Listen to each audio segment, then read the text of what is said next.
Chapitre 1. La vie parfaite. Robert Mitchell avait bâti son empire avec des mains calleuses et une volonté de faire. À 45 ans, il possédait la plus grande entreprise de construction de la région des Trois États, Mitchell & Son, qui employait plus de 300 ouvriers. Sa réputation était légendaire, juste mais impitoyable, loyal envers ceux qui le méritaient et impitoyable envers ceux qui le trahissaient. Rob avait gravi les échelons à partir de rien, travaillant 16 heures par jour depuis ses 16 ans, dormant dans son camion entre deux missions lorsqu'il n'avait pas les moyens de payer son loyer. La maison coloniale à 2 étages de Westfield représentait tout ce pourquoi il s'était battu.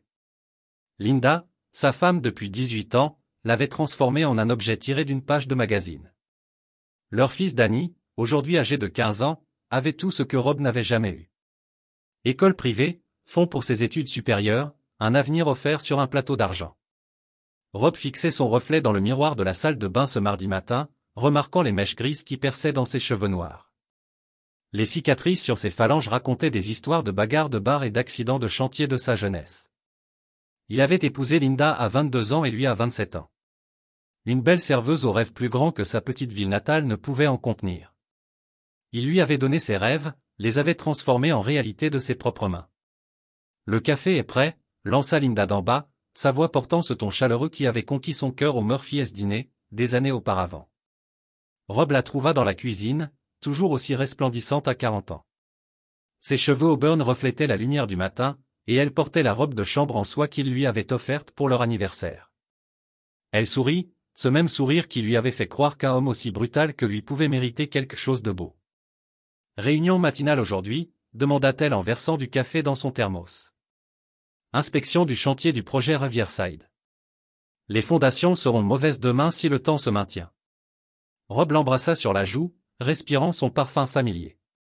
Danny dort encore, vous savez, les ados. Je le conduirai à l'école quand il fera surface. Rob attrapa son casque sur le comptoir. Dîner à 19 h? Toujours. Le sourire de Linda vacilla un instant. Si bref que Rob faillit le manquer. Tu as raté beaucoup de choses ces derniers temps, réalisa-t-il. Des nuits tardives au bureau, des visites de chantier le week-end, des conférences téléphoniques qui s'éternisaient après minuit. Construire un empire exigeait des sacrifices. Mais ces derniers temps, il se demandait s'il n'en avait pas trop sacrifié. Le projet Riverside était son chef-d'œuvre. Un complexe résidentiel de luxe qui allait consolider la réputation de Mitchell & Son pour des décennies. Chaque détail comptait. Chaque décision avait un poids. Tandis que Rob parcourait le chantier, indiquant les ajustements à son contremaître, il ressentait la satisfaction familière de la création, de construire quelque chose de permanent dans un monde rempli de choses temporaires. Son téléphone vibra, un SMS de Linda. Déjeuner avec Cheryl aujourd'hui, rentrée à 16 h. Je t'aime. Cheryl Brennan, l'amie de fac de Linda qui avait déménagé en ville 6 mois plus tôt. Récemment divorcée, toujours dramatique, le genre à collectionner les problèmes des autres. Rob ne s'était jamais senti proche d'elle, mais Linda avait besoin d'amis. Être mariée à un homme qui travaillait 70 heures par semaine ne devait pas être facile. Ce soir-là, Rob rentra à la maison et trouva Linda fredonnant dans la cuisine, préparant son plat préféré, un ragoût de bœuf avec du pain frais. Elle semblait inhabituellement joyeuse, presque rayonnante. « Bonne journée » demanda-t-il en lui enlaçant la taille par derrière. « Merveilleux. Cheryl et moi sommes allés dans ce nouveau spa du centre-ville. Très relaxant. » Linda se pencha vers lui, mais quelque chose avait changé. Sa posture était trop parfaite, sa voix trop claire. Danny apparut dans l'embrasure de la porte, ses écouteurs autour du cou. « Dis, papa, comment s'est passé le travail ? » « Comme d'habitude, fiston. »« Comment s'est passée l'école ? » ?»« Bien, » répondit Danny d'un ton sec, évitant tout contact visuel. « Tenue d'adolescent, » supposa Rob, même si quelque chose le harcelait. Ils dînèrent dans un silence relatif, Linda discutant de sa journée tandis que Danny déplaçait la nourriture dans son assiette. Rob observa sa famille, notant des changements subtils qu'il ne parvenait pas à identifier. Le rire de Linda semblait forcé. Danny n'arrêtait pas de jeter un coup d'œil à son téléphone. Des détails qui ne signifiaient probablement rien. Après le dîner, Rob se retira dans son bureau pour examiner les plans du coulage du lendemain. La construction était prévisible. Il fallait suivre les plans, utiliser des matériaux de qualité, respecter les normes de sécurité, et tout s'est avéré solide. Contrairement aux humains, les bâtiments ne mentent pas et ne changent pas de nature du jour au lendemain. Vers 23 heures, Rob monta à l'étage et trouva Linda déjà au lit, en train de lire un de ses romans d'amour. Elle leva les yeux à son entrée et, l'espace d'un instant, il vit quelque chose dans ses yeux. De la culpabilité, de la peur. Puis elle sourit et il décida qu'il s'imaginait des choses. Longue journée, dit-elle, marquant sa place dans le livre. Ce sont toutes de longues journées. Rob s'assit au bord du lit, retirant ses bottes de travail. Mais ça en valait la peine? Vraiment? La question de Linda le prit de court. Rob étudia son visage. Que veux-tu dire? Rien. C'est juste que parfois je me demande si tu es heureux, Rob. Vraiment heureux. C'était une question étrange de la part d'une femme qui vivait dans une maison qu'il avait achetée, conduisait une voiture qu'il avait payée, portait des bijoux qu'il avait payés au prix de ses heures supplémentaires. Mais Rob avait appris que les femmes avaient une vision différente de ces choses. Je suis heureuse quand ma famille est en sécurité et bien nourrie. Quand je sais que toi et Danny avez tout ce dont vous avez besoin, acquiesça Linda, mais son sourire semblait triste. Je sais que tu travailles dur pour nous. J'espère juste que tu sais combien cela compte pour moi. La conversation semblait chargée d'un sous-entendu qu'il ne parvenait pas à déchiffrer. Rob l'embrassa pour lui souhaiter bonne nuit et s'installa dans son lit, mais le sommeil vint lentement. Quelque chose changeait dans sa vie parfaite, comme la première fissure dans des fondations apparemment solides mais qui cédaient lentement la place à des pressions cachées. Dans l'obscurité, Linda était allongée à côté de lui, sa respiration trop lente pour être un véritable sommeil. Rob fixait le plafond, son instinct aiguisé par des années de gestion. De personnes difficiles et de projets complexes lui disant que le changement allait arriver. Et d'après son expérience, le changement était généralement synonyme de problème. Chapitre 2. Ombre et secret. Trevor Kane avait toujours su décrypter les gens. C'est ce qui a fait son succès commercial, et c'est ce qui a attiré Linda Mitchell vers lui comme un papillon vers une flamme. À 38 ans, Trevor possédait ce charme facile qui ouvre des portes et desserre les cordons de la bourse. Son éloquence lui avait permis de vendre de tout, des voitures d'occasion aux multipropriétés. Mais son plus grand succès commercial avait été de convaincre Linda qu'elle méritait mieux qu'un mari qui la traitait comme une simple propriété. L'appartement de Trevor surplombait le port, un endroit modeste qu'il avait meublé avec des meubles de location et de fausses œuvres d'art. Tout dans sa vie était temporaire, jetable, y compris les femmes qui y passaient. Mais Linda était différente. Elle représentait quelque chose de permanent, de précieux. Elle représentait l'argent de Robert Mitchell. Il soupçonne quelque chose, dit Linda en arpentant le salon de Trevor dans la pâle lumière de l'après-midi. Elle avait été agitée toute la semaine, sursautant à l'ombre, consultant son téléphone de manière obsessionnelle. Rob n'est pas stupide, ma puce, mais il est prévisible. Trevor la serra contre lui, sentant la tension dans ses épaules. 15 ans de la même routine, des mêmes priorités. Travail, travail, travail. Il ne voit pas ce qui est juste devant lui. Linda était entrée chez son concessionnaire automobile 8 mois auparavant, prétendant vouloir surprendre Rob avec un nouveau pick-up pour son anniversaire. Trevor avait immédiatement déchiffré ce mensonge. Elle cherchait à attirer l'attention, pas à acheter des voitures. Les vêtements coûteux ne pouvaient cacher la solitude dans son regard. La façon dont elle s'illuminait quand on l'écoutait parler. Il avait fallu 3 rendez-vous café avant qu'elle ne l'embrasse. 2 semaines avant de venir chez lui, 1 mois avant qu'elle ne commence à parler du vide dans lequel son mariage était devenu, du fait que Rob travaillait sans arrêt et semblait à peine remarquer son existence. Je lui ai offert les plus belles années de ma vie, avait-elle murmuré dans le lit de Trevor un après-midi. J'avais 22 ans quand on s'est rencontrés. J'avais des rêves, des projets, mais Rob avait besoin d'une femme qui resterait à la maison, serait belle et ne demanderait jamais plus. Trevor avait écouté, compati et avait lentement semé les graines d'une idée. Linda n'était pas seulement malheureuse. Elle avait droit à une compensation pour toutes ces années perdues. Rob Mitchell valait des millions et Linda méritait sa part. Un divorce serait compliqué, coûteux, et Rob le combattrait avec la même efficacité impitoyable qu'il mettait dans son entreprise. Mais il y avait d'autres moyens d'obtenir ce qu'elle méritait. Raconte-moi ta journée, dit Trevor en guidant Linda vers le canapé. Chaque détail. J'ai déjeuné avec Cher comme prévu. Elle nous a pris en photo au restaurant. Elle a veillé à bien horodater tout. Puis on est allé au spa. Encore des photos, encore des alibis. J'étais rentré à 16 heures, exactement comme j'avais envoyé un SMS à Rob et Danny. Le visage de Linda se crispa. Il était resté silencieux ces derniers temps. De mauvaise humeur, mais c'est normal à son âge, non? Trevor observait Danny Mitchell depuis des semaines, étudiant ses schémas et ses vulnérabilités. Les jeunes de 15 ans étaient facilement manipulables s'ils savaient sur quoi appuyer. Danny était en colère contre l'absence de son père, irrité d'être ignoré, avide d'attention. Trevor lui avait accordé cette attention, gagnant peu à peu confiance. Les enfants perçoivent l'attention, dit Trevor prudemment. Peut-être qu'il sent que quelque chose ne va pas à la maison. Le plan avait mis des mois à se mettre en place. Trevor avait appris la patience au fil de ses années de tactique de vente à l'encon.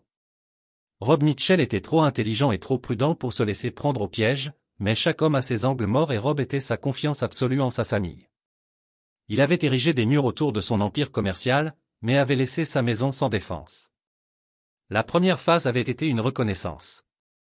Trevor s'était lié d'amitié avec Cheryl Brennan dans un bar du centre-ville, découvrant qu'elle avait été la colocataire de Linda à l'université. Quelques dîners coûteux et un charme habilement utilisé avaient convaincu Cheryl de renouer avec son ancienne amie. Cheryl était devenue la source privilégiée de Trevor. Reportage sur le mariage de Linda, l'emploi du temps de Rob, les routines familiales. La deuxième phase était la séduction. Pas seulement Linda, cela avait été facile, mais toute la famille. Trevor s'était positionné comme le confident de Linda, l'ami compréhensif qui écoutait ses problèmes. Grâce à Cheryl, il avait appris les difficultés scolaires de Danny, son ressentiment envers son père. Trevor avait orchestré des rencontres fortuites avec le garçon, construisant progressivement une relation. La troisième phase était un piège. La réputation de Rob Mitchell pour ses relations d'affaires impitoyables lui avait valu des ennemis. Son entreprise de construction avait des contrats avec des partenaires douteux, employait des ouvriers qui avaient eu des démêlés avec la justice. Trevor avait passé des semaines à cultiver ces relations, découvrant quels hommes en voulaient à Rob, lesquels pouvaient être achetés ou menacés dans le cadre d'une coopération. La vidéo est parfaite, assura Trevor à Linda. Qualité professionnelle, éclairage parfait, son clair. Le visage de Rob est reconnaissable entre tous. Linda frissonna.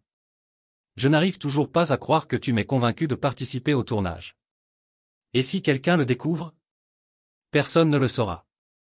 Le lieu est totalement intraçable et nous avons détruit tout le matériel par la suite. À notre connaissance, Rob a commis un crime et tu l'as découvert par hasard. La vidéo était le coup de maître de Trevor.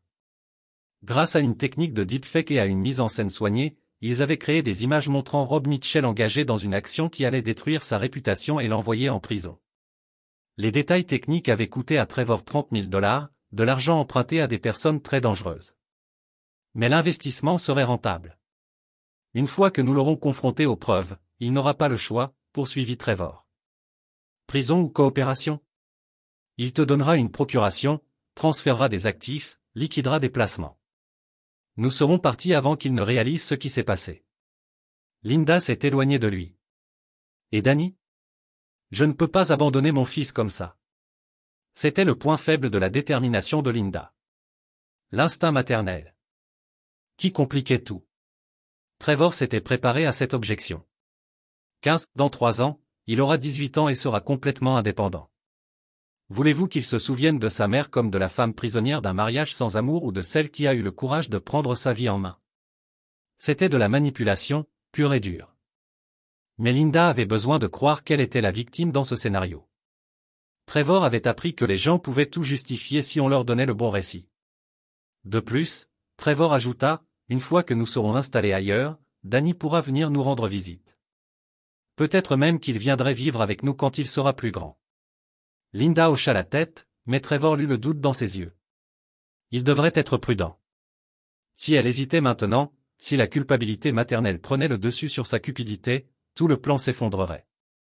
Et Trevor devait trop d'argent à trop de gens dangereux pour repartir les mains vides. Ce soir-là, alors que Linda rentrait chez elle, retrouvant sa maison idéale et son mari sans méfiance, Trevor passa un coup de fil. Ça se passe demain soir, dit-il à la voix à l'autre bout du fil, assurez-vous que Danny soit prêt à jouer son rôle. La voix confirma avoir compris et raccrocha. Trevor se servit un scotch et resta à sa fenêtre, contemplant les lumières du port. La semaine prochaine à la même heure, il serait sur une plage au chaud, buvant un meilleur scotch et planifiant sa prochaine rencontre. L'empire de Rob Mitchell s'effondrerait. Linda retrouverait sa liberté et sa fortune, et Trevor disparaîtrait dans le soleil couchant.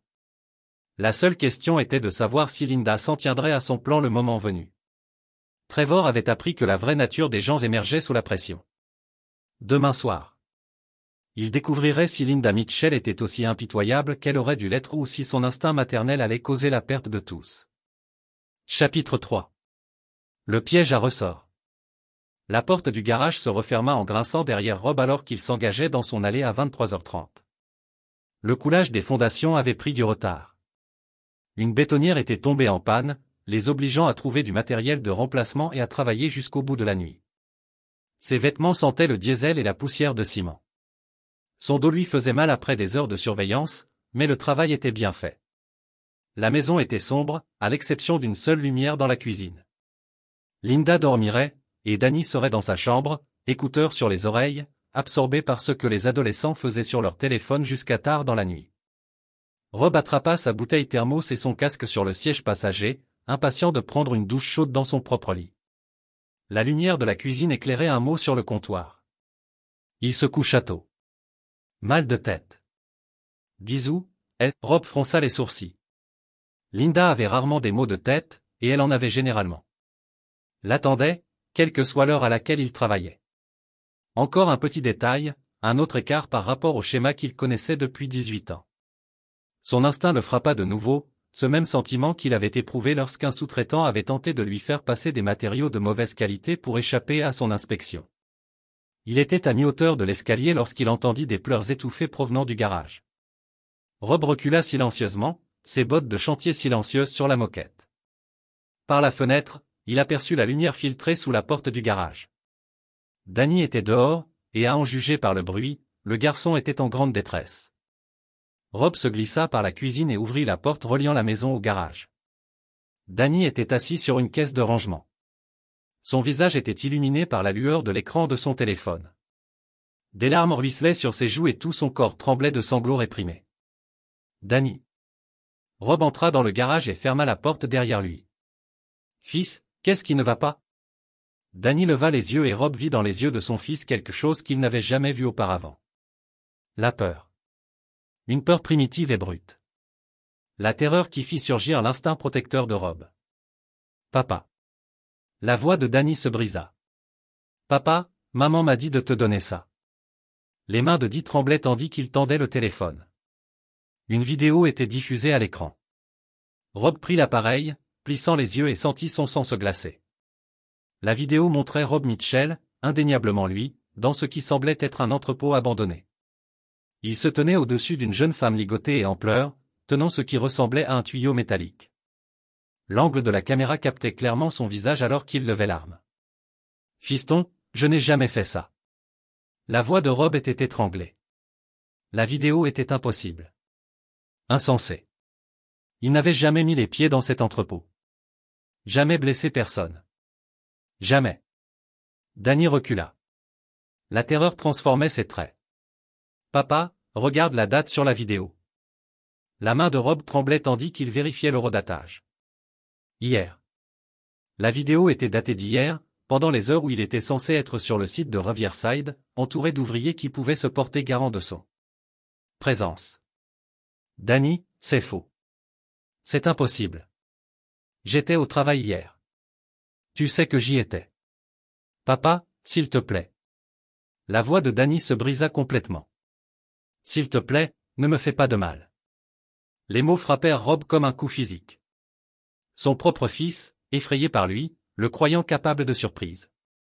Rob se tourna vers la voix.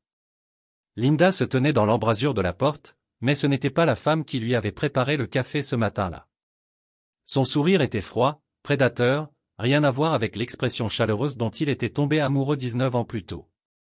Papa va en prison. Linda continua d'une voix chantante, presque enjouée.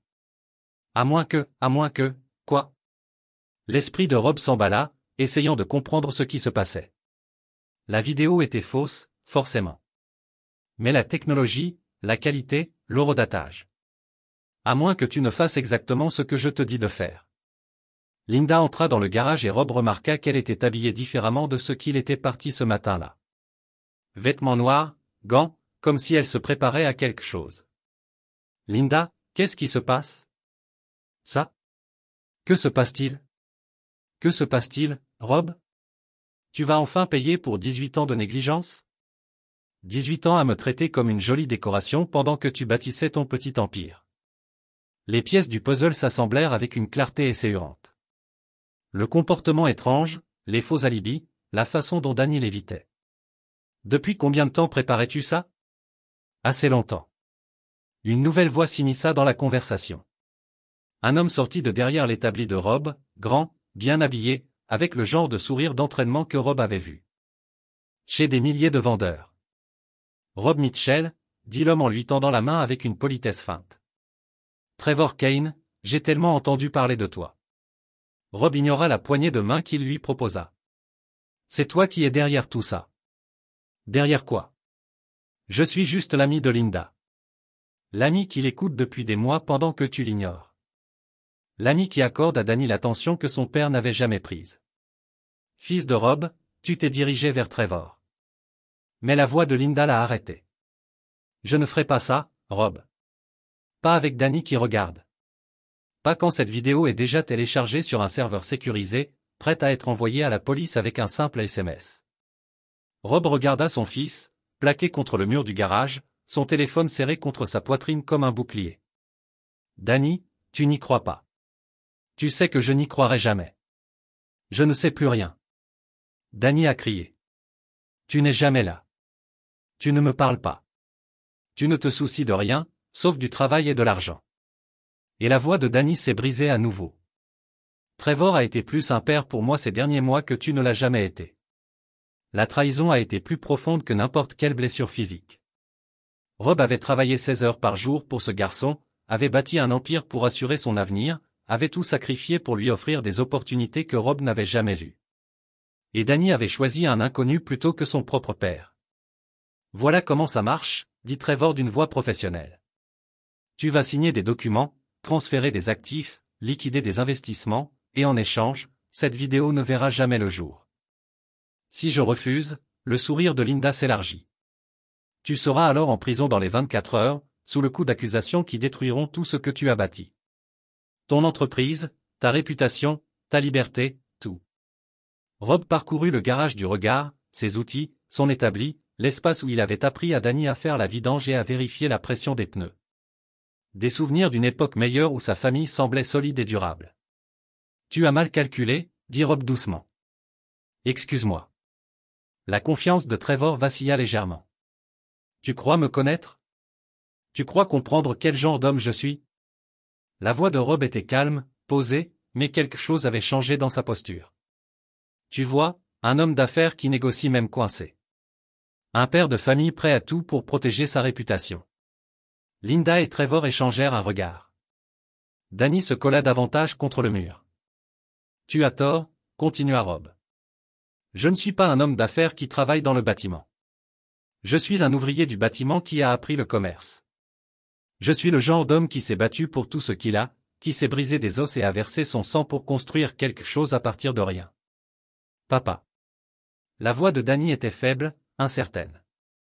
Et toi? Rob regarda son fils droit dans les yeux. Tu les as choisis plutôt que moi. Ton propre père. Rob, ne dramatise pas, dit Linda, mais sa voix avait perdu un peu de son assurance. Signez les papiers et j'ai construit cette vie de mes mains, interrompit Rob. Et si elle brûle, je la reconstruirai de la même manière. Mais d'abord, le sourire de Rob n'avait rien à voir avec l'expression chaleureuse que sa famille connaissait. C'était le sourire d'un homme qui avait grandi dans des quartiers difficiles, qui avait réglé ses conflits avec les poings avant d'apprendre à les régler avec des avocats. D'abord, vous allez tous apprendre ce qui arrive quand on menace Robert Mitchell. Trevor s'avança et sortit son téléphone. Un seul SMS, mon vieux. Un seul SMS, et ta vie est finie. Envoie-le, dit Rob. Mais comprends une chose. Quand cette vidéo sera rendue publique, je n'aurai plus rien à perdre. Et un homme qui n'a rien à perdre est la chose la plus dangereuse au monde. La température dans le garage sembla chuter de 10 degrés.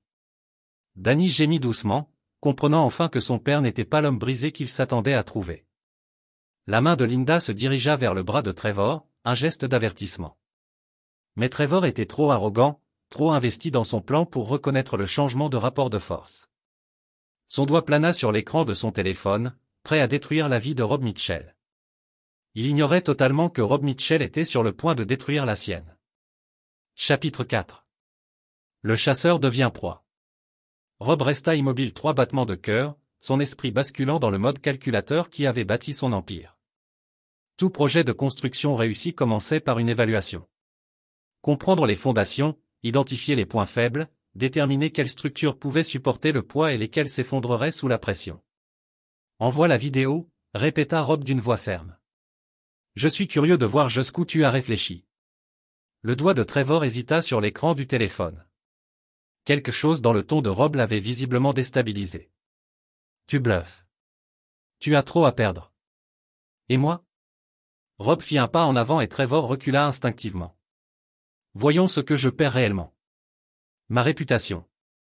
Je l'ai bâtie une fois. Je peux la rebâtir. Mon entreprise. Je connais tous les concurrents de la région des 3 États. Tous les contremaîtres qui valent la peine d'être embauchés. Tous les clients qui valent la peine d'être gardés. Mon argent. Rob jeta un coup d'œil à Linda. La moitié revient à ma femme infidèle. Bref, le visage de Linda était devenu pâle. Rob, tu n'as pas les idées claires. Les accusations à elles seules suffiront. Quoi? Collé. Rob rit. Un rire dénué d'humour. Tu crois que j'ai survécu 30 ans dans le bâtiment sans apprendre à repérer un piège? Cette vidéo est un travail impressionnant. Elle t'a probablement coûté cher. Mais tu as commis une erreur cruciale. La confiance de Trevor était en train de craquer. Quelle erreur? Tu as supposé que j'étais le même homme qu'il y a 18 ans. L'homme qui travaillait seul, sans relation, sans ressources autres que ses 2 mains. Rob sortit son propre téléphone. Il composa un numéro abrégé. Tu as oublié que je suis Robert Mitchell. L'appel fut immédiatement connecté. Rob? Bon sang. Il est presque minuit. Qui est Pete? J'ai besoin que tu écoutes attentivement. On vient de me montrer une vidéo deepfake de moi en train de commettre un crime. Un travail professionnel de très haute qualité. J'ai besoin de savoir qui, dans la région des 3 États, possède l'équipement et l'expertise nécessaires pour produire quelque chose comme ça. L'inspecteur Pete Romano était l'ami de Rob depuis l'enfance, à l'époque où ils se battaient tous les deux dans le même quartier difficile. Pete avait choisi les forces de l'ordre. Rob avait choisi le bâtiment, mais ils avaient maintenu leur amitié pendant 3 décennies, liés par une histoire commune et un respect mutuel. Deepfake. Rob, dans quoi diable t'es-tu fourré? Je t'expliquerai plus tard. Pour l'instant, j'ai besoin de cette information. Donne-moi 1 heure. Et Rob, ne fais rien de stupide avant que je te rappelle. Rob raccrocha et regarda Trevor, dont le visage était devenu blême. Voyez-vous, la beauté de bâtir une entreprise prospère, c'est de rassembler des ressources, des contacts, des gens qui vous doivent des faveurs, des gens qui vous font confiance. Vous ne pouvez rien prouver, dit Trevor. Mais sa voix manquait de conviction. N'est-ce pas? Rob sourit. Pete Romano est l'un des meilleurs détectives de l'État. Il remontera à la source de cette vidéo en quelques heures. Le deepfake professionnel nécessite un équipement sérieux et il n'y a qu'une poignée d'opérateurs dans la région. Rob commença à arpenter le garage. Ses mouvements étaient prédateurs. Mais ce n'est que le début. Voyez-vous, une fois que Pete aura confirmé qu'il s'agit d'une fraude, j'aurai matière à poursuite. Complot, extorsion, aliénation d'affection, infliction intentionnelle de détresse émotionnelle. Mes avocats vont vous détruire comme une tornade. Linda retrouva sa voix. Rob, s'il te plaît. On peut résoudre ça. On peut trouver quoi? Le regard de Rob la fixa avec une précision chirurgicale. 18 ans de mariage, et tu comptes me détruire pourquoi? Argent, liberté, ou juste le frisson de trahir tout ce que nous avons construit ensemble? Tu ne comprends pas ce que ça a été. La voix de Linda s'éleva. Être marié à quelqu'un qui se soucie plus du béton et de l'acier que de tout arrêter. Ce seul mot transperça sa protestation comme une lame. N'essaie surtout pas de mettre ça sur le compte de mon travail. Tout ce que j'ai construit, chaque heure travaillée, chaque sacrifice consenti, c'était pour cette famille. Pour toi, pour lui.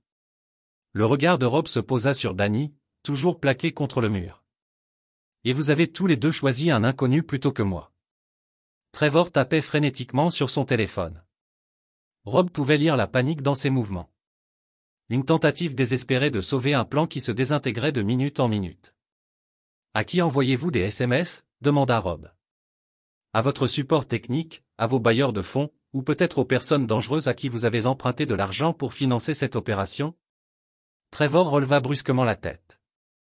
Comment saviez-vous pour vos dettes ? Votre situation désespérée ? Votre passé de vendeur de longs cons ? Le sourire de Rob était d'une netteté irréprochable. Tu surveilles ma famille depuis des mois. Tu pensais vraiment que je ne te ferais pas enquêter dès que j'aurais compris que quelque chose clochait ? Le mensonge était facile, mais il atteignit sa cible. Le visage de Trevor devint blanc tandis qu'il en digéra les implications. C'est vrai, continua Rob.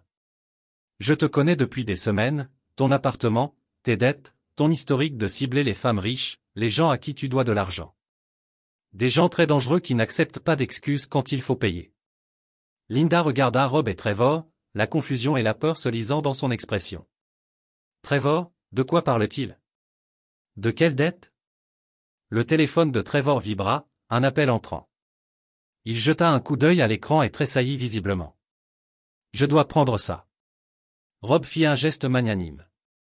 Ne me laisse pas te déranger. Trevor s'avança vers le coin du garage, tournant le dos au groupe. Sa voix était basse, pressante, mais Rob percevait des bribes. Besoin de plus de temps ? Complications. Paiement imminent. Rob profita de la distraction pour se rapprocher de Danny. Son fils tremblait, le visage encore baigné de larmes, paraissant plus jeune que ses 15 ans. Danny, dit doucement Rob. Regarde-moi. Le regard du garçon croisa celui de son père, et Rob y vit la confusion, la prise de conscience naissante qu'il avait peut-être complètement mal évalué la situation. Il faut que tu comprennes quelque chose, continua Rob. Cet homme te manipule, il utilise tes sentiments contre moi à ses propres fins. Il se fiche de toi et de ta mère. Vous n'êtes que des instruments pour lui. Mais il a dit qu'il m'écoutait quand tu refusais. Et que t'a-t-il dit de faire ? Comment t'a-t-il convaincu de trahir ton propre père ? Le visage de Dee se décomposa. Il a dit que tu ne nous aimais pas vraiment. Que seul le travail t'intéressait.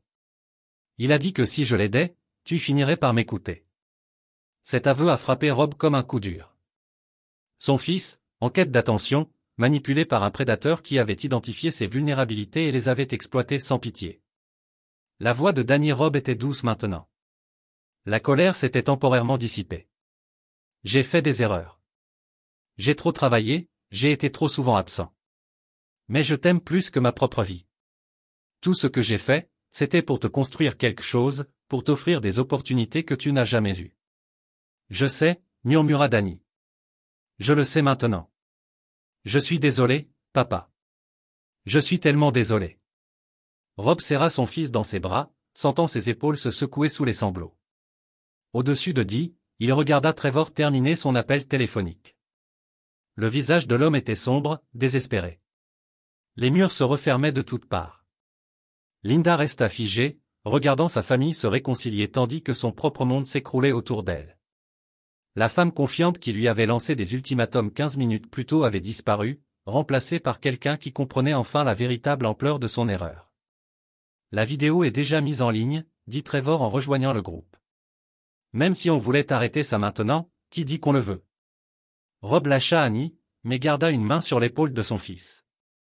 Tu vois, Trevor, tu as pensé comme un petit escroc, mais je vois plus loin. Le téléphone de Rob sonna.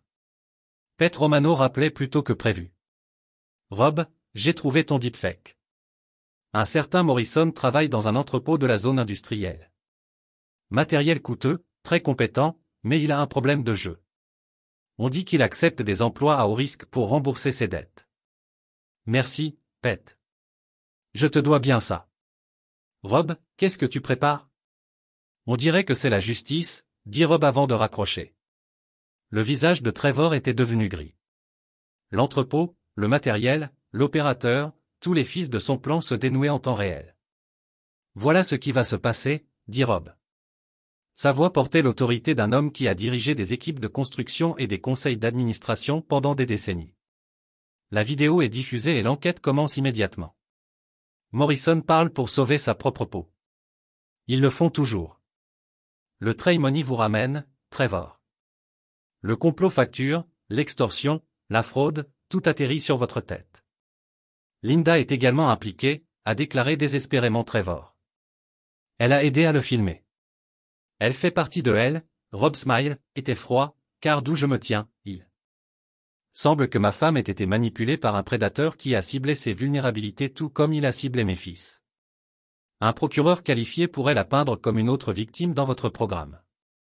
Linda regarda Rob sous le choc. Après tout ce qu'elle avait fait, il lui offrait une issue. Mais cette protection s'accompagne de conditions, a poursuivi Rob. Coopération complète, honnêteté complète sur votre implication. Et surtout, le regard de Rob est fixé sur Linda avec une intensité laser. Vous disparaissez de ma vie pour toujours. Vous signez les papiers que mes avocats ont mis devant vous. Vous ne prenez rien de ce mariage, sauf ce que je choisis de vous donner, et vous ne me contactez plus ni Danny. Le garage est resté silencieux, à l'exception du bourdonnement lointain de la circulation et du reniflement silencieux de Dee. 3 vies sont suspendues dans la balance, en attendant des décisions qui remodèleraient tout. Trevor a été le premier à se casser. Linda, nous devons parler en privé. Non, Rob a dit, quoi que vous ayez à dire, vous le dites ici. Plus de secrets. Plus de schémas. Tout ce qui s'attendait à l'ouverture. Le garage de Mitchell à minuit, en regardant son plan soigneusement construit, il a finalement compris ce que la voix était serrée avec une panique à peine contrôlée. Parce que c'est de cela qu'il a toujours été, n'est-ce pas, Trevor? L'argent. Linda regarda entre les deux hommes, son monde inclinant sur son axe. Trevor, de quoi parle-t-il? Rob a de nouveau sorti son téléphone, cette fois en ouvrant une application d'enregistrement vocal. Parlez-lui de la police d'assurance. Trevor, celui aussi cela ne va pas, elle prend la chute pendant que vous disparaissez avec des actifs liquides. Je ne sais pas ce que tu es. Parlez-lui des comptes offshore que vous avez mis en place. La stratégie de sortie qui implique ces accusations fédérales pendant que vous sirotez des cocktails sur une plage quelque part. La voix de Rob était calme. En fait, dites-lui comment vous avez joué au long jeu. Pas seulement sur moi, mais sur elle aussi. Le regard sur le visage de Linda était déchirant. L'expression de quelqu'un qui regarde son dernier refuge s'effondrer. Trevor, c'est vrai? Le charme de pratique de Trevor l'a finalement complètement abandonné. Linda, vous devez comprendre la gestion des risques requise. Gestion des risques. La voix de Linda a relevé. Vous bâtard. Vous prévoyiez de m'abandonner. Comme si vous aviez prévu d'abandonner votre famille, Rob l'a observé tranquillement. C'est drôle comment la trahison se déplace en rond. Danny était resté silencieux pendant cet échange, toujours pressé contre le côté de son père, mais maintenant il a parlé. Maman, pourquoi as-tu fait ça? Pourquoi as-tu voulu blesser papa? L'attention de Linda est passée à son fils, et Rob a vu quelque chose se briser dans son expression. Quelle que soit la colère l'avait conduite à ce point, quelle que soit la justification qu'elle avait construite dans son esprit, ils se sont effondrés sous le regard de son enfant. Je pensais que la voix de Linda vacillait. Je pensais qu'il ne nous aimait plus. Je pensais qu'il se souciait davantage de son travail que de sa famille. Vous avez donc décidé de le détruire, a déclaré Danny. Et la condamnation dans sa jeune voix était absolue. Vous avez décidé de l'envoyer en prison. Danny, tu ne comprends pas à quel point il est compliqué. Je comprends que tu es ma mère et tu essaies de détruire mon père. Danny s'est éloigné de Rob et fait face directement à Linda. Trevor m'a dit qu'il s'agissait simplement d'attirer l'attention de papa, de lui faire réaliser ce qu'il perdait. Il n'a jamais rien dit sur la prison ni détruit sa vie. Rob sentit une vague de fierté contre la clarté morale de son fils. Même si son cœur s'est brisé pour la douleur du garçon, pour découvrir qu'un parent avait été disposé à sacrifier l'autre à des fins personnelles. Aucun enfant ne devrait avoir à traiter ce type de trahison. Trevor se soutenait vers la porte du garage, calculant clairement ses chances de s'échapper. Mais Rob avait anticipé cela. Je ne le ferai pas, dit Rob conversation. Pete Romano a des unités positionnées dans le quartier. Ils sont là depuis que je l'ai appelé. C'était un autre bluff, mais Trevor ne pouvait pas le savoir. Ses épaules s'affaissèrent dans la défaite. Voici ce qui va se passer. Rob a poursuivi, sa voix portant l'autorité d'un homme habitué à donner des ordres qui n'étaient pas interrogés. Trevor, vous allez appeler Morrison et lui dire de détruire toutes les preuves d'un projet vidéo. Ensuite, vous allez transférer tous les actifs que vous avez déjà remis à leur compte d'origine. Je ne peux pas. Les gens à qui je dois de l'argent vont être déçus. C'est ce qui se passe lorsque vous jouez avec de l'argent que vous n'avez pas. Le ton de Rob était antipathique. Vous avez choisi de cibler ma famille pour résoudre vos problèmes. Maintenant, vous pouvez faire face aux conséquences. Rob s'est tourné vers Linda et vous allez choisir maintenant devant notre fils. Vous pouvez coopérer pleinement, m'aider à détruire chaque trace de cette conspiration et repartir avec suffisamment d'argent pour recommencer ailleurs. Ou vous pouvez rester à côté de Trevor, faire face à des accusations fédérales pour l'extorsion et la fraude, et passer la prochaine décennie en prison. Linda a regardé Trevor, fouillant son visage pour un signe qu'il avait une solution, un plan de sauvegarde, tout ce qui allait sauver cette catastrophe. Mais l'expression de Trevor était celle d'un homme qui regardait sa propre exécution. Et Danny ? Demanda Linda enfin. Et lui ? La voix de Rob était glacée. Vous avez fait votre choix lorsque vous avez décidé de l'utiliser contre moi. Vous avez perdu votre droit à la préoccupation maternelle au moment où vous avez transformé mon fils en arme. Papa. Danny a dit tranquillement, puis-je parler à maman seule ? Rob hésita. Après tout ce qui s'était passé, l'idée de laisser Linda seule avec Danny était dangereuse. Mais son fils avait traversé suffisamment de traumatismes pendant une nuit.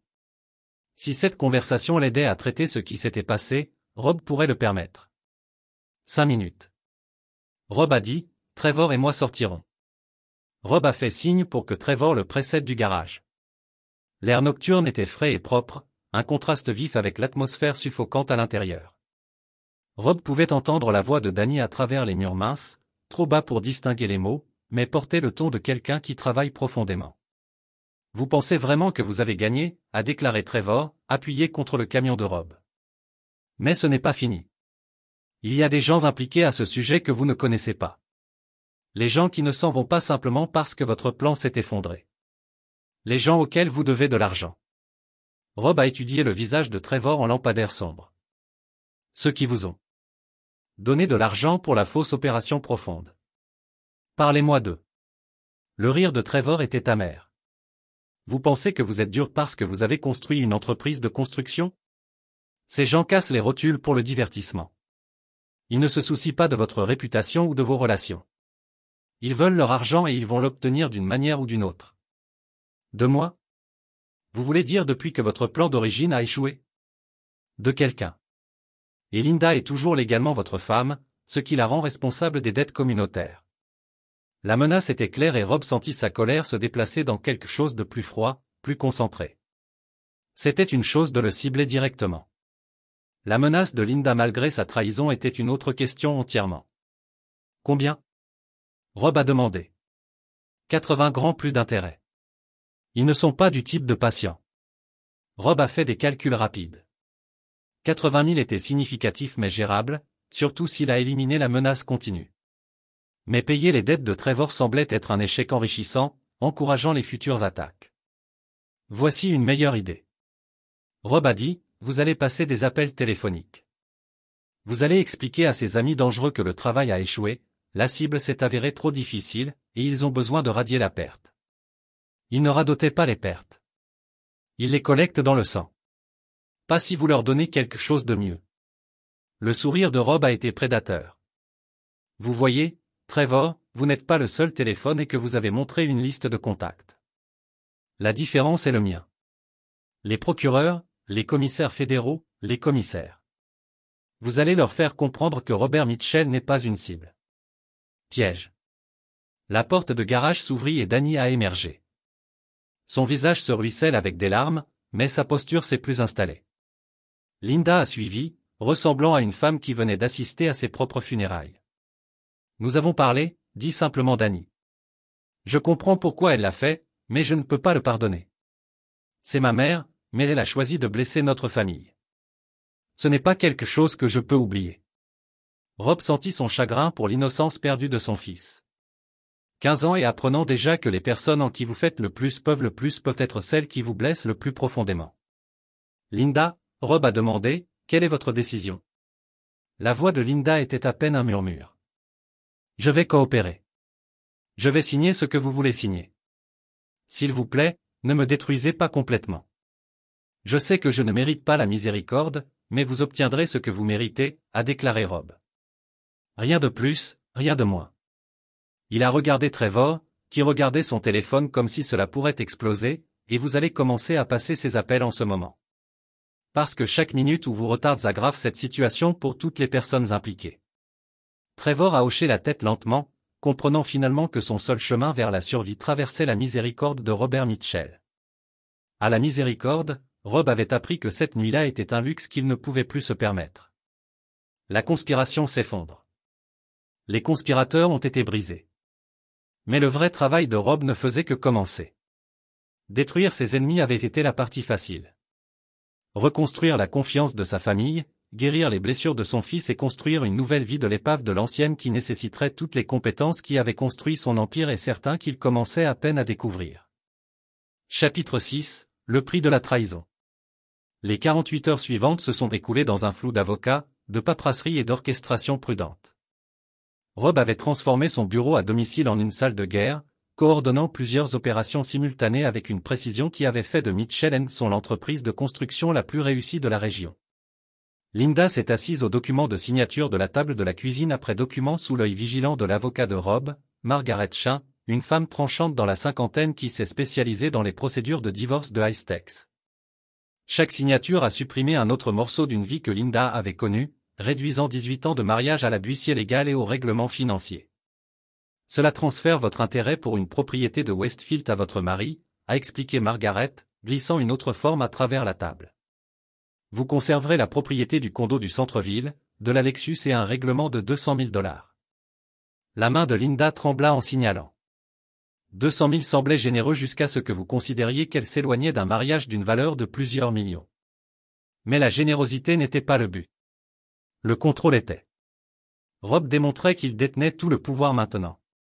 Que sa coopération a été récompensée, mais sa trahison a eu des conséquences.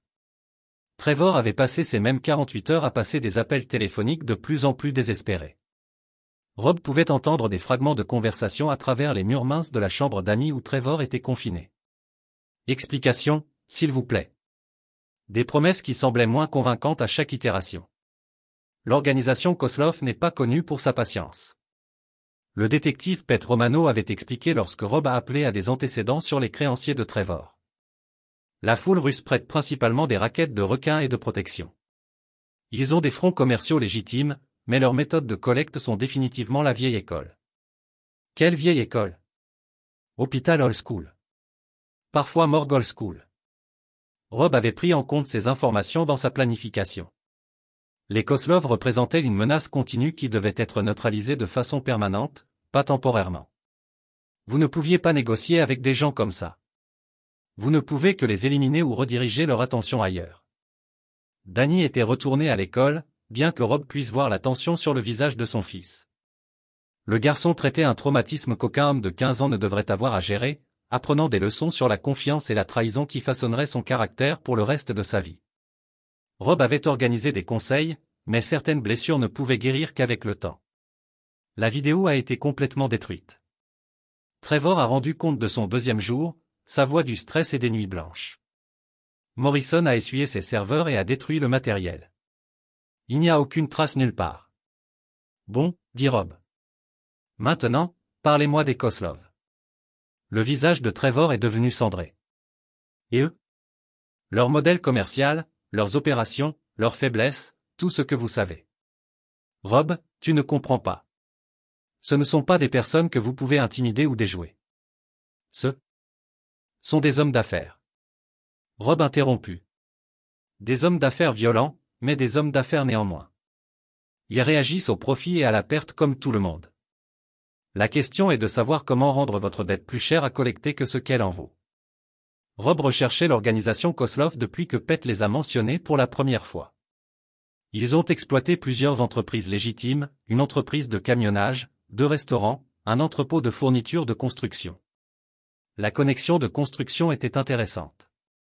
Rob ne les avait jamais traités directement, mais il connaissait leur réputation dans l'industrie. Alex Koslov, Rob Mused, lisant à partir d'un dossier sur son bureau, possède des matériaux Koslov, fournit du béton et de l'acier à la moitié des entrepreneurs de la ville, y compris certains de mes concurrents. Trevor avait l'air confus. Qu'est-ce que cela a à voir avec tout? Le sourire de Rob était tranchant. Vous voyez, Trevor, vous pensez comme un petit criminel, mais je pense comme un homme d'affaires. Et en affaires, l'effet de levier est tout. Rob a décroché son téléphone et a composé un numéro qu'il avait mémorisé quelques heures plus tôt. L'appel a été répondu sur le deuxième anneau par une voix fortement accentuée. Matériaux Koslov. C'est Alex. Monsieur Clough, voici Robert Mitchell de Mitchell et son construction. Je comprends que nous avons une connaissance mutuelle qui a créé des complications. Il y avait une pause, leçon du calcul. Monsieur Mitchell, votre réputation vous précède. Quelle complication? Trevor Kane vous doit de l'argent. L'argent qu'il a emprunté pour financer une opération contre ma famille. Cette opération a échoué. Étage M1 est maintenant sous ma protection. Une autre pause. Plus longtemps cette fois. La protection est coûteuse, monsieur Mitchell. 80 000 $ cher. Je n'appelle pas pour payer sa dette. J'appelle pour vous offrir quelque chose de plus précieux que l'argent. J'écoute. Statut exclusif du fournisseur pour le projet Riverside. 12 millions de dollars en béton et en acier avec des horaires de paiement garantis et des primes d'achèvement, ainsi que des considérations préférentielles pour tous les projets futurs Mitchell & Sons. Le silence s'étendait pendant près d'une minute. Rob pouvait pratiquement entendre les calculs mentaux d'Alex. 80 000 en dette douteuse contre des millions en affaires légitimes. Ceci dépend de la dette de Monsieur Kane pardonnée, complètement pardonnée, une ardoise propre. Et si Monsieur Kane tente des opérations similaires à l'avenir, alors il redevient votre problème. Mais jusque-là, il est hors limite. Acceptable. Je préparerai les contrats. Rob a terminé l'appel et a regardé Trevor, qui le regardait avec étonnement. Pourquoi avez-vous fait cela? Rob finit. Parce que les ennemis intelligents sont plus dangereux que les alliés intelligents. Vous avez vu ce dont je suis capable quand je suis menacé. Préférez-vous moi comme partenaire ou adversaire? Trevor hocha la tête lentement, comprenant l'aube dans son expression. Que voulez-vous de moi? Information, non, détails sur toutes les personnes impliquées dans ce complot. Je veux savoir qui d'autre pourrait venir après ma famille, qui pourrait penser que nous sommes des cibles faciles. Et en retour, vous pouvez vivre. Vous pouvez recommencer ailleurs avec une ardoise propre. Mais vous disparaissez, Trevor, en permanence. Si jamais je vous vois à nouveau à 100 miles de ma famille, les Koslov seront le moindre de vos problèmes.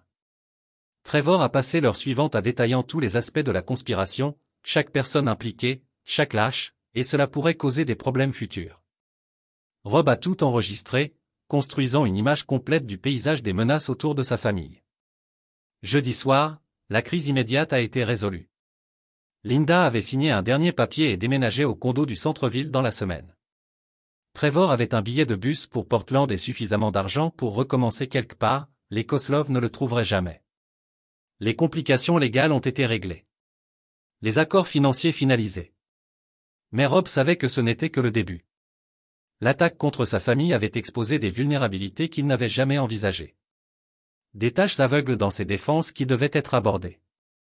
Plus important encore, cela lui avait montré quelque chose sur lui-même, quelque chose de froid et de calcul qu'il avait continué à enterrer sous des années de succès commercial légitime.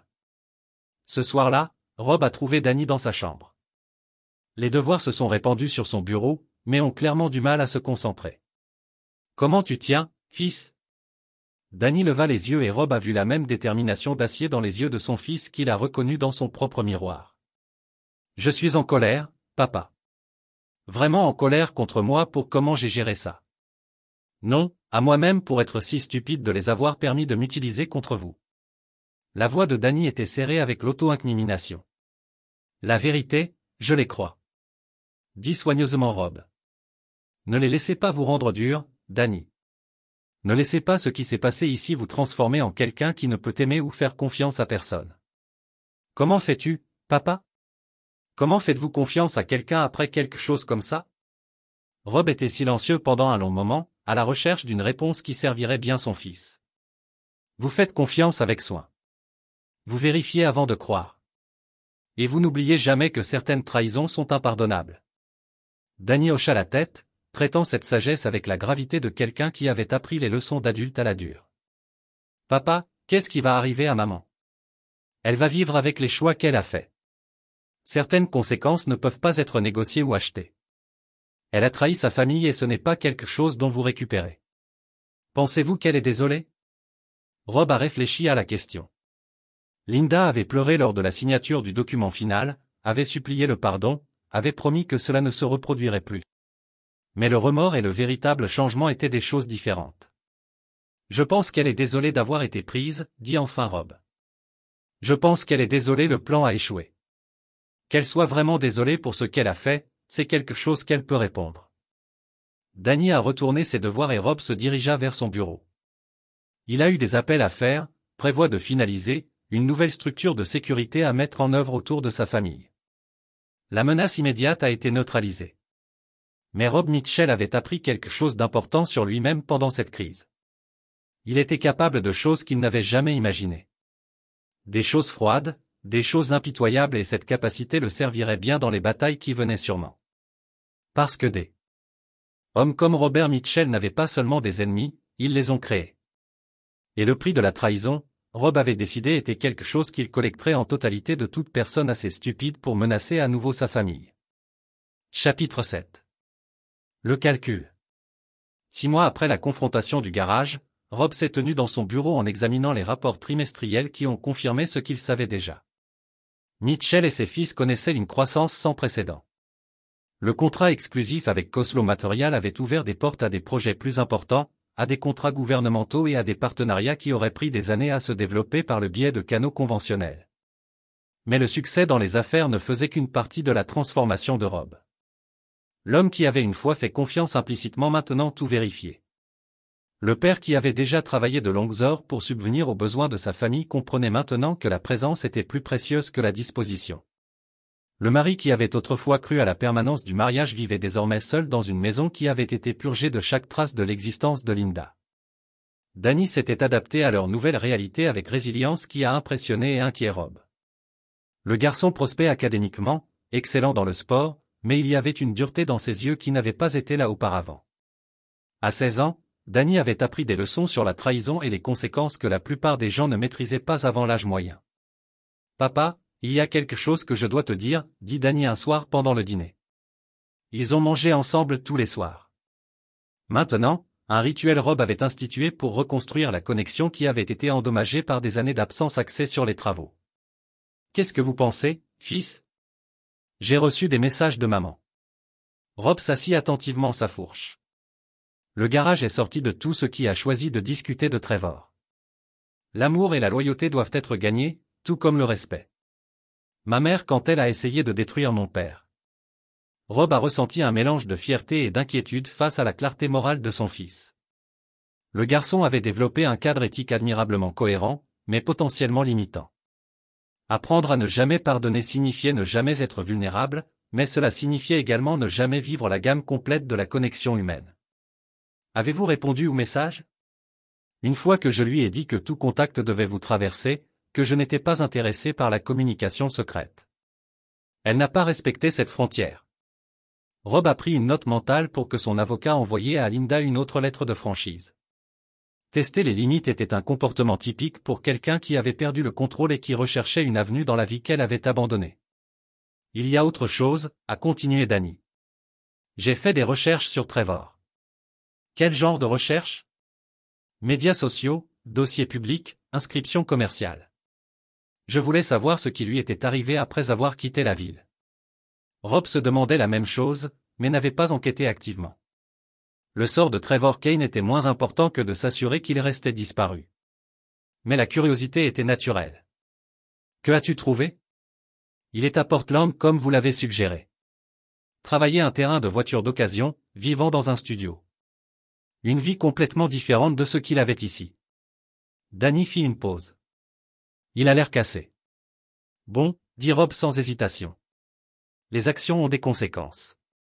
Il a choisi de cibler notre famille et maintenant il vit avec les résultats de ce choix. Pensez-vous qu'il a appris sa leçon? Rob a réfléchi à la question. Des hommes comme Trevor Kane étaient fondamentalement opportunistes. Toujours à la recherche d'angles. Calculant toujours le risque par rapport à la récompense. La question n'était pas de savoir s'il avait appris une leçon. C'était s'il avait appris la bonne leçon. Il a appris que je ne suis pas une cible facile. Dit enfin Rob. Qu'il ait appris à ne pas cibler personne est une question entièrement différente. Ce week-end, Rob a reçu un appel qui a confirmé son instinct sur les affaires inachevées. La voix de Pete Romano était tendue par des préoccupations professionnelles. Rob, nous devons parler en personne. Combien de temps pouvez-vous vous rendre à mon bureau? 1 heure plus tard, Rob s'est assis en face de son ami d'enfance dans le bureau exigu du détective, étudiant des photos de scènes de crime qui ont fait courir son sang-froid. Alex Clough a été retrouvé mort dans son bureau il y a 3 jours. Pete a expliqué, hit professionnel. Très propre, très approfondi. Le genre de travail qui coûte de l'argent sérieux. Rob regarda les photos, son esprit courir à travers des implications, et il soupçonne des organisations concurrentes, les causaux se sont étendus en avant. Alexa avait posé des questions à propos de votre entreprise, de votre famille, de votre famille, de votre famille, de votre relation avec Trevor Kane. Attente, très discret, mais le mot se fait dans mon entreprise. Linda a essayé de contacter Danny contre les ordonnances du tribunal. Je veux savoir si elle travaille seule ou si quelqu'un encourage ce contact. Vous pensez qu'elle est impliquée dans cela? Je pense que quelqu'un nettoie les extrémités lâches. Alex était au courant de la dette de Trevor, de l'accord que nous avons conclu pour le résoudre. Si quelqu'un voulait éliminer toutes les traces de cet arrangement, Pete hocha la tête sombrement. Ils doivent faire taire toutes les personnes impliquées. Trevor, Linda, Alex, potentiellement toi et Danny. La portée de la menace devenait claire. Ce n'était pas une violence aléatoire ou des pratiques commerciales compétitives. Il s'agissait d'une élimination systématique des témoins des événements il y a 6 mois. Quelqu'un se préparait à quelque chose qui nécessitait un secret complet. J'ai besoin de protection pour Danny. Rob a dit, quoi qu'il en soit, quiconque est derrière, il pense à long terme et il pense complètement. Déjà arrangé. Les unités de patrouille surveilleront votre maison et l'école de Danny. Mais Rob, l'expression de Pete était sérieuse. Vous devez considérer la possibilité que vous n'êtes pas seulement une cible. Vous pourriez être la cible principale. Rob avait pensé la même chose. L'attaque contre sa famille il y a 6 mois avait été personnelle, motivée par la cupidité et le désespoir. Cela semblait différent, professionnel, calculé, méthodique. Le type d'opération qui nécessitait des ressources et la planification. Qui profite de ma mort? Rob demande à haute voix. Outre Linda, vos concurrents d'entreprise, quiconque vous doit de l'argent, quiconque a été du mauvais côté de vos offres au fil des ans, Pete a consulté ses notes. Tu as fait des ennemis? Rob. Les hommes qui réussissent le font toujours. Mais même si Pete a parlé, Rob réfléchit plus profondément, à la recherche de connexions qui allaient au-delà de la simple rivalité commerciale. Le timing était mauvais pour la coïncidence. 6 mois après la crise de Trevor Kane, tout comme son entreprise atteignait de nouveaux sommets de succès, tout comme sa relation avec Danny était plus forte que jamais, quelqu'un voulait tout déchirer. Pete, j'ai besoin que vous fouilliez dans les finances de Linda depuis la séparation. Voyez si elle reçoit de l'argent de sources inconnues. Si quelqu'un soutient son style de vie, vous pensez qu'elle est en dérivation? Je pense qu'elle est à nouveau utilisée. Et cette fois, les gens qui l'utilisent sont beaucoup plus dangereux que Trevor Kane n'a jamais été. Rob a quitté le poste de police avec une compréhension claire de sa situation.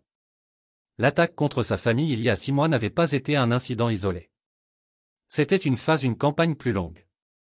Quelqu'un avec des ressources et de la patience visait systématiquement la famille Mitchell, et il prévoyait cette opération depuis des mois. Mais si ses ennemis pensaient que Robert Mitchell serait plus facile à éliminer qu'il ne l'avait été pour intimider, ils étaient sur le point d'apprendre la même leçon que Trevor Kane avait apprise. Rob a construit son empire en étant plus intelligent, plus dur et plus impitoyable que ses concurrents. Maintenant, il le défendrait de la même manière. La guerre pour sa survie familiale ne faisait que commencer, et Rob avait l'intention de le gagner de manière décisive parce que le prix de la perte n'était pas seulement sa vie ou son entreprise. C'était l'avenir de son fils. Et c'était quelque chose que Robert Mitchell ne permettrait à personne de menacer. Chapitre 8, Sang et acier. L'attaque est arrivée à Down un mardi. Professionnelle et rapide. Rob Security System a détecté la violation à 5h47. 3 véhicules, 8 hommes, précision militaire. Mais Robert Mitchell n'avait pas survécu à 30 ans de construction en n'étant pas préparé à des situations dangereuses. La salle sur qu'il a construite au sous-sol pourrait résister à une assaut directe pendant des heures. Danny était là en 30 secondes, confus mais faisant confiance au protocole d'urgence de son père. Rob a activé l'alarme silencieuse, se connectant directement à la ligne privée de Pete Romano, puis s'est armé d'armes qu'il espérait ne jamais utiliser. « Papa, que se passe-t-il » La voix de Dee était stable malgré les circonstances, témoignage de la résilience émotionnelle qu'il a développée depuis la trahison de sa mère. Quelqu'un qui essaie de terminer ce qu'il a commencé il y a 6 mois, a répondu Rob, vérifiant le flux du moniteur des caméras positionnées autour de la propriété. Équipe professionnelle, équipement militaire. Ce n'est pas aléatoire. À travers les haut-parleurs du sous-sol, il pouvait entendre des pas au-dessus, la recherche systématique, le son des meubles se renversant. Bien sûr, c'est un piège, mais c'est aussi une opportunité. Rob sourit sombrement. Il croit connaître Robert Mitchell, l'homme d'affaires, le père de famille, l'entrepreneur honnête. Ils ne connaissent pas l'homme que j'étais avant de construire tout ça. Rob avait grandi dans des quartiers où la survie était synonyme de violence, où les conflits se réglaient à coups de poing, et parfois pire. Ses compétences étaient restées en sommeil pendant des décennies, enfouies sous les procès, les contrats et le succès légitime. Mais elles n'avaient jamais complètement disparu. L'interphone de la maison crépitait d'une voix inconnue. « Monsieur Mitchell, nous savons que vous êtes là. Ce n'est pas forcément compliqué. Montez et nous pourrions discuter de termes comme des gens civilisés. » Rob saisit la réponse de l'interphone. « Envoyez-moi la preuve que Linda est vivante. Ensuite, nous parlerons. Les preuves coûtent cher, monsieur Mitchell. Mais je suppose que nous pouvons nous permettre un petit investissement. » Un téléphone vibra, signalant un appel vidéo entrant. Le visage de Linda apparut à l'écran. Terrifiée, mais apparemment indemne. Elle se trouvait dans ce qui ressemblait à un entrepôt abandonné, entouré d'hommes armés. Rob. Sa voix était à peine celle d'un murmure. Ils ont dit qu'ils me laisseraient partir si tu. La vidéo s'interrompit et fut remplacée par du texte. Seul, 5 minutes. Rob fit son choix avec le calcul froid qui avait bâti son empire. Le destin de Linda était de sa propre responsabilité. Elle avait choisi de s'engager avec des gens dangereux. Elle avait choisi de trahir sa famille, choisi le chemin qu'il avait mené à ce moment. Mais la sécurité de Danny était non négociable. Fils, j'ai besoin que tu comprennes quelque chose.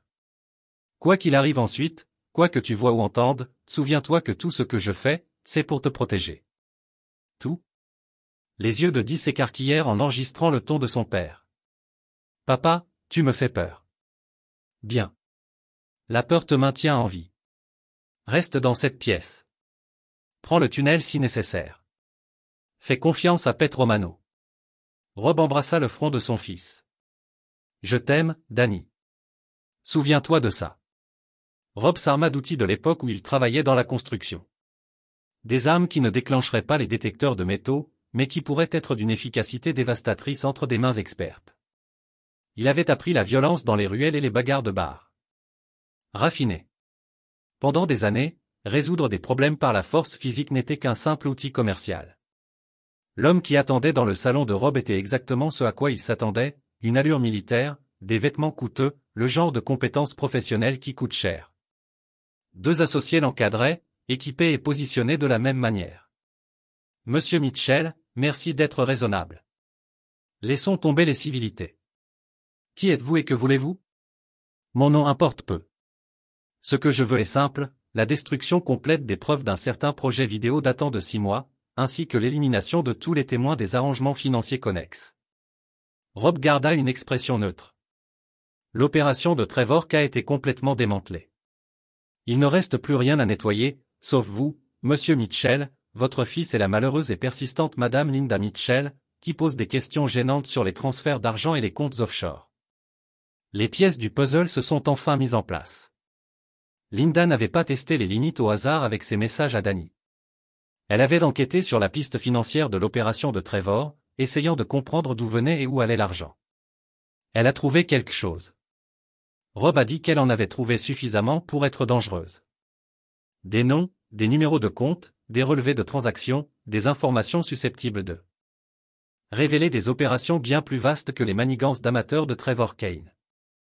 Donc, vous faites le ménage. Nous protégeons les investissements. Monsieur Mitchell, votre réputation d'intelligence est amplement méritée. Vous comprenez sûrement que certains secrets valent la peine d'être gardés. Rob comprenait, mais comprendre ne signifiait pas accepter. Ces gens avaient commis une erreur de jugement fondamentale.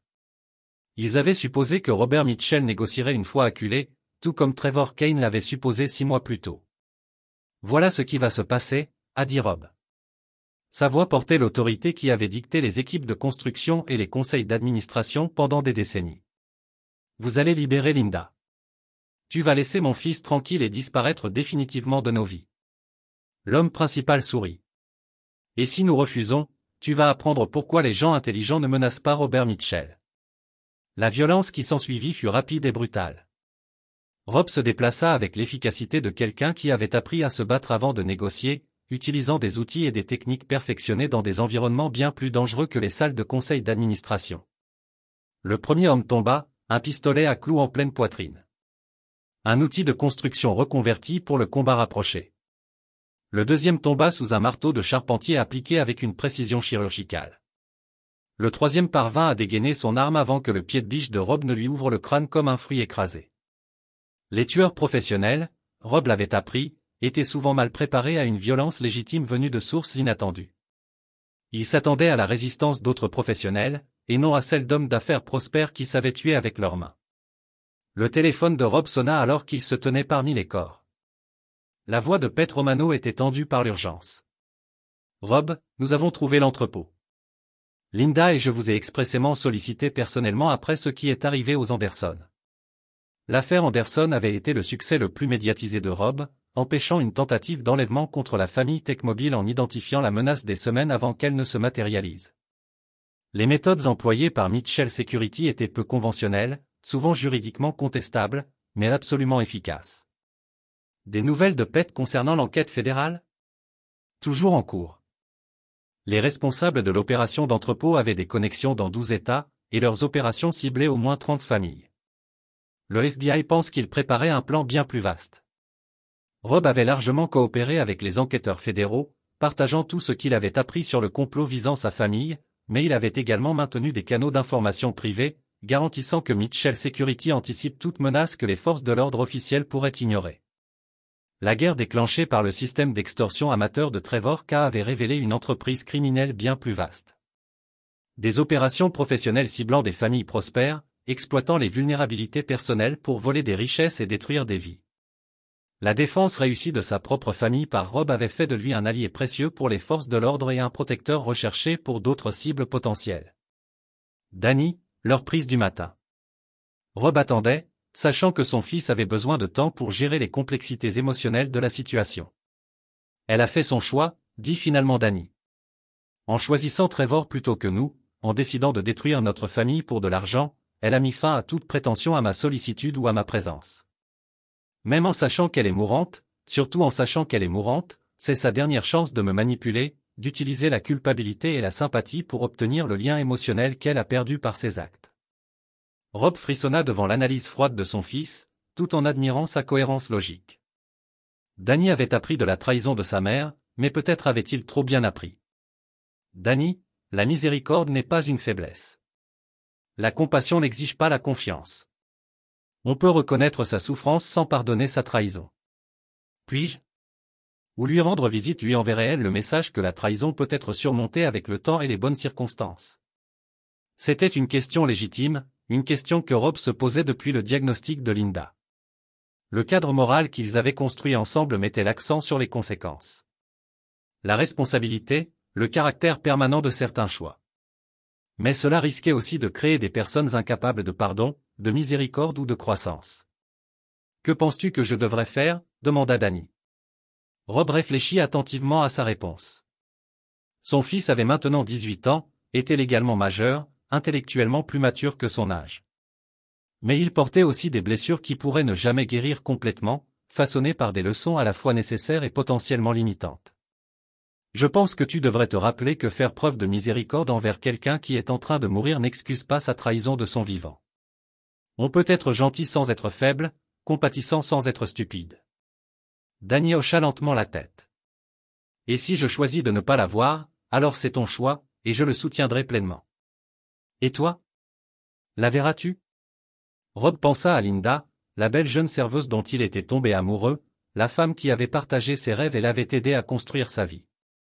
L'épouse qui avait finalement choisi de détruire tout ce qu'ils avaient créé ensemble.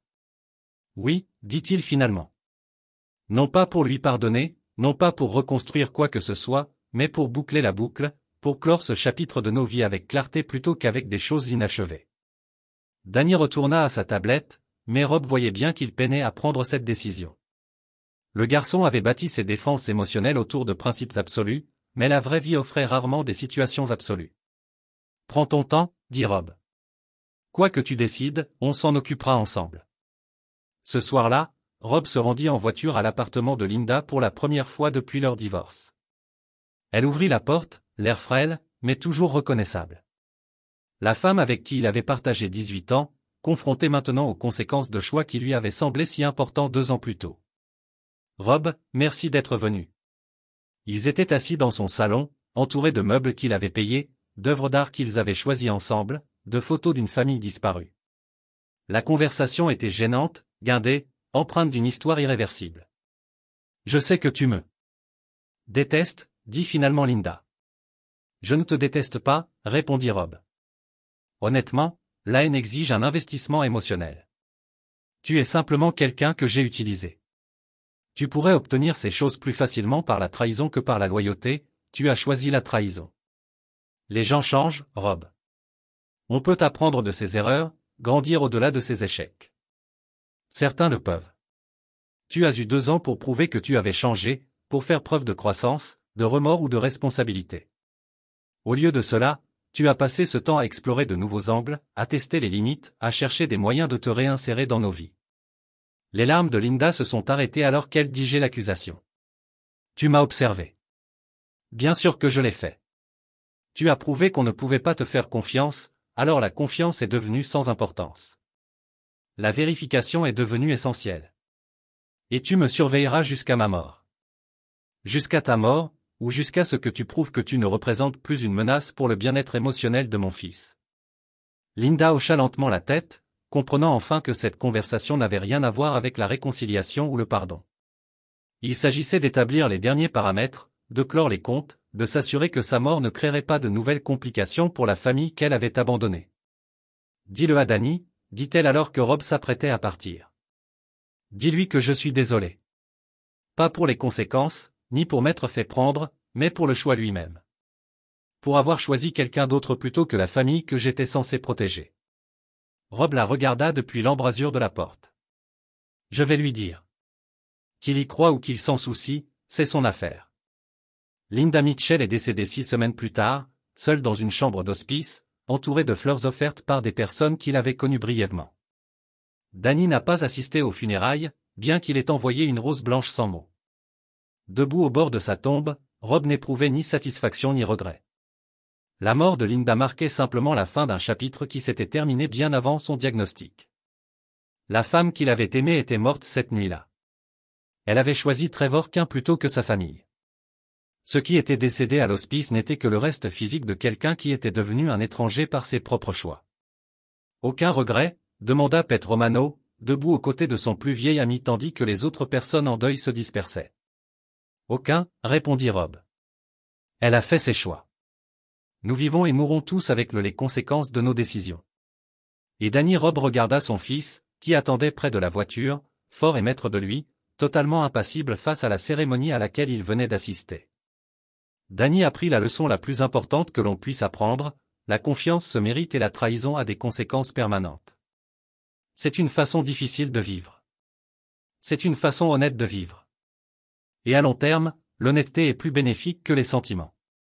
Ils marchèrent ensemble vers la voiture, laissant la tombe de Linda Mitchell derrière eux sans se retourner.